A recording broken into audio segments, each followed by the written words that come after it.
Selamat malam. Sekarang saya akan mempresentasikan tentang tugas kedua, yaitu makalah pengukuran besaran satuan atas nama Adri Aprili Muriolkoso. Yang pertama, masuk di kata pengantar. Puji syukur kehadirat Tuhan Yang Maha Esa, atas rahmat dan hidayahnya, penulis dapat menyelesaikan tugas makalah yang berjudul pengukuran besaran satuan dengan tepat waktu. Makalah disusun untuk memenuhi tugas mata pelajaran fisika. Selain itu, makalah ini bertujuan menambah wawasan tentang pengukuran besaran satuan bagi para pembaca dan juga bagi penulis. Penulis mengucapkan terima kasih kepada Penerbit Chris Hombakau selaku dosen mata kuliah fisika. Ucapan terima kasih juga disampaikan kepada semua pihak yang telah membantu diselesaikannya makalah ini. Penulis menyadari makalah ini masih jauh dari sempurna. Oleh sebab itu, saran dan kritik yang membangun diharapkan demi kesempurnaan makalah ini. Yang kedua, kita masuk ke daftar isi yang terdiri dari cover, kata pengantar, daftar isi, bab 1 yang terdiri dari pendahuluan, 1 latar belakang. Dan masuk ke bab 2 yang terdiri dari pembahasan. Yang pertama, besaran, kedua, besaran pokok, ketiga, besaran turunan, keempat, pengertian pengukuran.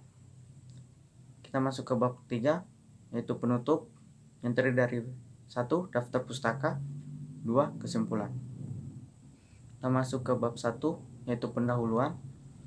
1 latar belakang, sifat-sifat dari suatu benda atau kejadian yang kita ukur, misalnya panjang benda, masa benda, lamanya waktu lari, mengelilingi sebuah lapangan, disebut besaran. Besaran apa saja yang bisa kita ukur dari sebuah buku?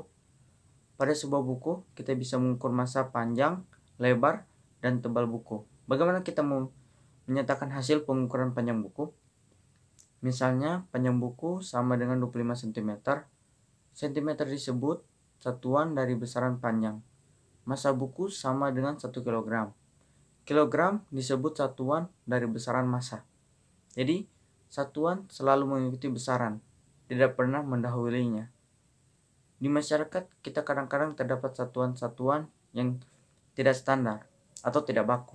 Misalnya, satuan panjang dipilih dari depa atau jengkal, 1 jengkal jari. Satuan tersebut tidak baku karena tidak mempunyai ukuran yang sama untuk orang yang berbeda. Misalnya, jengkal orang dewasa dengan jengkal anak-anak. Oleh karena itu, alasan-alasan itulah para ilmuwan mengadakan penelitian besar-besaran, yaitu General Conference on Weight and Measure of the International Academy of Science pada tahun 1960. Dalam sistem satuan ini terdapat 7 besaran yang disebut sebagai besaran pokok. Kita masuk ke bab 2, pembahasan. Yang pertama, besaran. Besaran adalah suatu yang dapat diukur dan dinyatakan dengan angka dan nilainya yang memiliki satuan. Dari pengertian ini dapat diartikan bahwa sesuatu itu dapat dikatakan sebagai besaran. Besaran harus mempunyai 3 syarat, yaitu 1. Dapat diukur atau dihitung, 2. Dapat dinyatakan dengan angka atau mempunyai nilai, ketiga, mempunyai satuan. Bila ada satu saja yang tidak terpenuhi, maka sesuatu itu tidak dapat dinyatakan sebagai besaran. Besaran juga bisa dapat dibagi 2 kelompok, yaitu yang pertama besaran fisika, yaitu besaran yang diperoleh dari pengukuran. Karena diperoleh dari pengukuran ini, maka harus ada alat ukurnya. Yang kedua, besaran non-fisika, yaitu besaran yang diperoleh dari penghitungan. Dalam hal ini, tidak diperlukan alat ukur, tetapi alat hitung. Contohnya, kalkulator. Dalam fisika besaran ada 2, yaitu besaran pokok dan besaran turunan. Yang kedua, besaran pokok.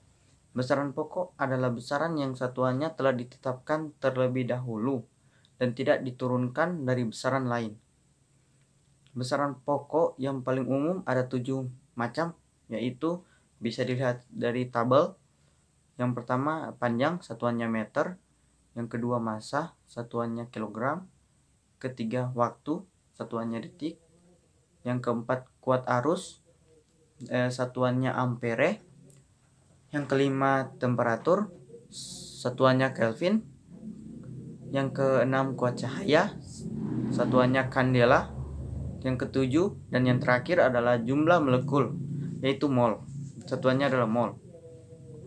Simbol besaran dan simbol satuan dapat dilihat di tabel. Ada juga beberapa penjelasan singkat dari ketujuh besaran pokok ini, yaitu panjang. Satuan panjang adalah meter. Meter pertama kali didefinisikan pada 1973 dengan membagi jarak dari kutub utara sampai ke khatulistiwa menjadi 10 juta bagian yang sama. Yang kedua adalah waktu, satuan waktu detik. Satuan waktu awalnya didefinisikan sebagai 1/86.400 dari waktu satu hari. Namun karena rotasi bumi tidak konstan, maka definisi ini kembali diganti. Detik adalah selang waktu dari 9.192 sekian periode radiasi yang disebabkan karena transisi dua atom cesium sampai 133 pada ground state. Yang ketiga adalah massa. Satuan massa adalah kilogram. Pada 1799, kilogram didefinisikan sebagai massa air pada 4 derajat Celcius yang menempati 1 diameter kubik. Yang kedua adalah arus listrik. Satuan arus listrik adalah ampere. Arus listrik mengalir lewat satu kabel, maka bidang magnet akan berada di sekeliling kabel. Ampere didefinisikan pada 1948. Yang suhu atau temperatur. Satuan dari suhu atau temperatur termodinamiks Kelvin. Definisi ini temperatur didasarkan pada diagram fase air, yaitu posisi titik triple air yang seperti kita lihat alat ukur suhu badan. Contohnya. Yang F adalah jumlah zat. Satuan jumlah zat adalah mol. Mol adalah setelah yang digunakan sejak 1902 dan merupakan kependekan dari gram molekul. Satu mol adalah jumlah zat yang mengandung zat elementer sebanyak atom yang terdapat pada 0,012 kg karbon sampai 12. G adalah intensitas cahaya. Satuan intensitas cahaya adalah kandela. Satuan intensitas cahaya diperlukan untuk menentukan brightness atau keterangan dari suatu cahaya. Ada juga dua macam besaran pokok yang tak berdimensi, yaitu pertama sudut datar, satuannya radian. Yang kedua sudut ruang, yang satuannya adalah starradian. Yang ketiga besaran satuan. Besaran turunan.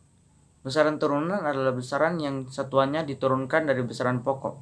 Jadi besaran turunan ini adalah besaran yang satuannya diturunkan dari besaran pokok. Jika satuan besaran turunan merupakan perkalian besaran pokok, satuan besaran turunan itu juga merupakan perkalian suatu besaran pokok. Begitu juga berlaku di dalam satuan besaran turunan yang merupakan pembagian besaran pokok. Bisa dapat dilihat dari contoh tabel yang sudah diberikan. Yang pertama adalah luas, yang kedua volume, ketiga massa jenis, keempat kecepatan, 5 percepatan, 6 gaya, 7 usaha, 8 daya, 9 tekanan, dan yang ke-10 adalah momentum. Kita masuk ke materi yang keempat adalah pengertian pengukuran. Fisika adalah ilmu yang mempelajari gejala alam seperti gerak, kalor, cahaya, bunyi, listrik, dan magnet. Proses pengamatan gejala alam tersebut bermula dari pengamatan yang dilakukan oleh indera kita yang dapat diperoleh dan hasil pengukuran. Ada juga beberapa contoh alat ukur yang ada di sekitar kita, yaitu mistar, meter, meteran, alat ukur suhu badan, dan lain-lain. Kita sampai ke bab 3, yaitu penutup. Di sini ada 2 daftar pustaka yang saya ambil dari Google, dan yang kedua adalah kesimpulan. Kesimpulan saya adalah besaran adalah sesuatu yang dapat diukur dan dinyatakan dengan angka dan nilai yang memiliki satuan. Dari pengertian tersebut, jadi besaran dan satuan mempunyai keterkaitan, sedangkan satuan ditarik sebagai perbandingan dalam satuan pengukuran besaran. Selain mempunyai keterkaitan dengan satuan, besaran juga mempunyai keterkaitan dengan dimensi. Karena dimensi diartikan cara untuk menyusun suatu besaran yang susunannya berdasarkan besaran pokok. Sekian presentasi saya. Terima kasih.